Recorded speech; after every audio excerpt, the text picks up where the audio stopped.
Yo, remember this?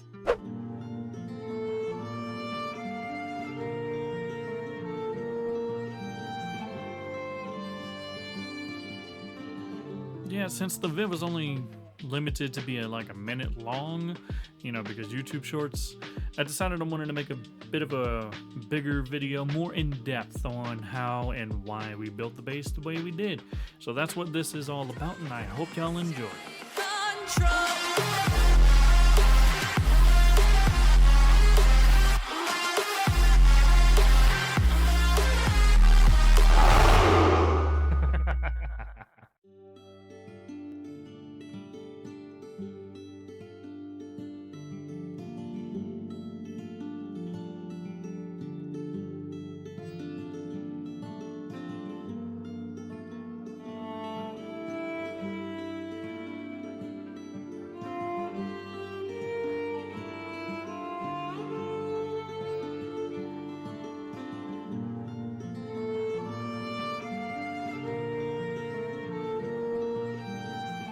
So I guess it would be best to kind of just start with the actual location before we get into the build and why it's designed the way it's designed.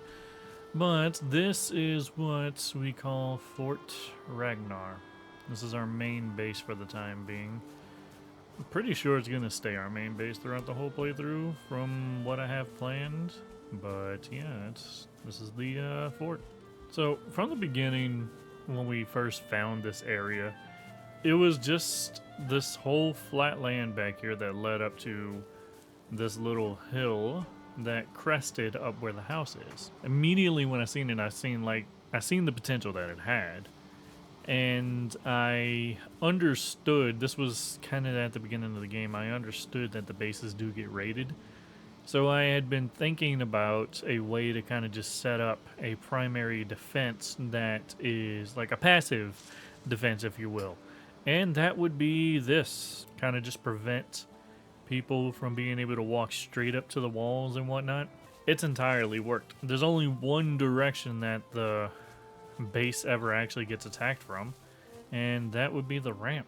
So I skipped to the next day just because it started getting dark. But what I will say is the inspiration for this, honestly, even though, yeah, this is a Viking game, this honestly came, my inspiration for designing this came from Japanese infrastructure for when they used to build their castles and whatnot. If you've ever seen a lot of Japanese castles and just how they set their castles up on hills and layers and whatnot. And the most important defense outside of the passive ditch that we've built on the side, all enemies end up funneling here, land enemies so far. And I will say these little walls, this was Rhythm's idea. I never even considered doing this when I was initially building the ramp. And I will say the ramp itself, yeah, it looks shoddy, but I mean, it's the best we could do in this game right now because it's almost impossible to get a flat slope all the way up. I tried for 4 days when I was building this ramp, and this is the best I could get it. But either way, the idea of this ramp is just to stay as small as possible. And before we did this, I had already considered making a choke point, which is what this little area is here. This is supposed to be just the first choke point, where you hold everybody. We've already defended this off with several raids already. Knocking them off the side is what's been most beneficial. We've had brutes, and it's mostly been just the dwarfs. We've had brutes, we've had shamans, we've had the regular dwarfs. But this thing has held off just a whole horde of dwarves. They've never even made it to the gate. Now, where this came in handy was a recent troll raid we had to deal with. One troll couldn't even fit through this. So this kind of just stopped them there, and as long as we hang back, they don't swing and they don't destroy the actual barricade. This ramp is the most crucial point of the defense. Now, I know, of course, those who've seen it before, and if we're talking about defense, you recognize the fact that we have this back here. Well, the idea is enemies can't actually jump. They're not smart enough to jump. The day they have AI learn how to jump gaps, we're going to be kind of in trouble anyways. But, yeah, this is just for quick access. This is kind of what people would know is like our version of a sally port. If we can't get out the front of the gate, we can at least jump out this way, so that way we can go around to the front and defend however we have to. So we at least have a way out of the back. That's probably about the most important parts of the defense. I will say, when it comes to building this, the housing parts, the blacksmith here, the buildings, the actual legitimate buildings, that was all Rhythm, not me. I focused on building the pathing and the ditch. I focused on the defensive efforts while Rhythm focused on the comfort efforts. So if you like how this looks, give them a shout out in the comment section. But I will say there are some other added defensive measures. I made sure we added this to where we can get up on top of the roof at any point that we need to. We can still defend the ramp from behind the gate if we need to. If we're getting swarmed with too many enemies or whatever, at least we can have one person holding the front and another person just firing arrows from back here. And this isn't the only section. See, the idea was no matter what's going on, we can defend this from any point that we need to. And of course, that's what we have this roof access for on this side. Now, of course, we're not getting swarmed to the point to where we have enemies on this side, but we're prepared for whatever. And of course, we have this little section here if we need an added support to the front gates or whatever. We have plenty of defensive options here. That is the main idea for defending from this fort right now. We're not that far into the game yet. We've only just beat the Elder, so we've only just started dealing with trolls invading the base. But of course, as we gain more technology, this base will upgrade over that time period. But now let's get to the actual living aspect. Here we have the garden, of course. Right now, we're mostly just farming carrots, trying to figure out what else we really need to farm. If anybody has any advice on what we should be farming now in the early game that'll help us out later on, I'd much appreciate that, actually. Just so that way we can get a jump on it now, so that way we have the resources then. And in here, we have the animal pen, which only consists of Pumbaa right now. Can't see the name, but that is what we named this little warthog. We named it Pumbaa. We had a second. It wouldn't tame for any whatever reason. It wouldn't tame. It just stayed angry the whole time, even though we fed it. And then it just disappeared. I don't know why. It kind of just glitched out of existence. We'll try to get another one, but trying to get a warthog up this damn ramp is kind of a pain. We have to build fencing on the way up to just kind of trap it on the way up. But yeah, we'll get a second one eventually if we can ever just tame it. So with that, we have all the livestock and the gardening going on here. And here we have the blacksmith, where we have all the smithing things. Whenever we get a stone cutter, stuff like that, it'll end up going in here. That's kind of why this side's also kind of bare. We're just waiting until we can get other upgrades and whatnot.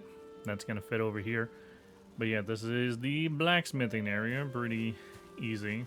And back here, we have the beehives. We had one and it was sitting up there for a time, but we finally found a bunch more queen bees and we were able to kind of build this little nest area for them. We have our one portal. This brings us to, if anybody's seen the more recent short at this time. Oh god, he actually climbed the rock? What? It is a way up right here. A few moments later. How the hell did this dude actually climb up? Oh, it's actually kind of flat right here. Yeah, I'm kind of walking. Hey, wait. There we go. If I just jump and I slide back down and I jump and this is some kind of fucking Breath of the Wild type of bullshit. How the fuck did he walk up this damn thing? It brings us out here to the, what we call sanctuary point. This is the final finished version of it. Oh, look, some wood. This is what we decided to go with for now. Just a quick access over here towards the Elder if we needed it for any reason. The Elder was like on an island for us over there, and apparently that's not normal. Actually, yeah, you can kind of see it. That island just above my head right there. That's where the Elder was. It's like a little island. Got a little bit of water around it. But that's it. It was a weird fight. It wasn't all that fun. Yeah, out here, this is all the stone and wood storages, and some people were asking me about why was I putting bitches everywhere. I mean, it's very simple, really. It's us. We're bitches. And I have to say, my favorite part of this entire fortress is just the entrance that Rhythm made. I added the stairs at one point, at some point because it was getting really annoying just trying to get up into it because, you know, slopes in this game. But yeah, outside of this is all Rhythm's handiwork. This is all his design, his idea. I told him I wanted a grand hall to kind of cap off this fortress, and this is what he came up with. I also insisted on us having a bar, so it's ye old bar bitches. And we're actually fermenting. Oh yeah, we're fermenting healing potions right now. Or we were, until I emptied it. Our cartography table. And back here, this is a storage setup that we learned through some videos and whatnot. There's a specific way you have to do this. If Rhythm was actually here at this time, I would have him explain it. But you can look up storage things for Valheim to kind of show how to set this up. But yeah, it really works. All it is just building a platform to put the chests on, but there's like a specific way you got to build the platform in order for it to line up like this. But once you do that, you just put the chests in, box them off, and you put signs on top of them, so that way you know what you got in the chests. Fairly easy storage system, and I think this is all we're probably going to need for a long time. We can always build up too. That's the other benefit to how we had this set up. Of course, we have the beds here, the cooking station. But yeah, that would be Fort Ragnar. If there's anything else y'all want to see or y'all want to know about, just feel free to ask me in the comment section. I can kind of explain most of the housing. If not, I'll have Rhythm just answer that. But if it comes to the defensive stuff, the fencing, the ditch, and everything that we did, I can definitely answer that a lot more because, like I said, I looked over that building. I did that all myself. So yeah, if you want to see more of this, let me know. Throw some likes down, throw some comments. Let me know if you want to see this. And as always, I shall see you all in the next one.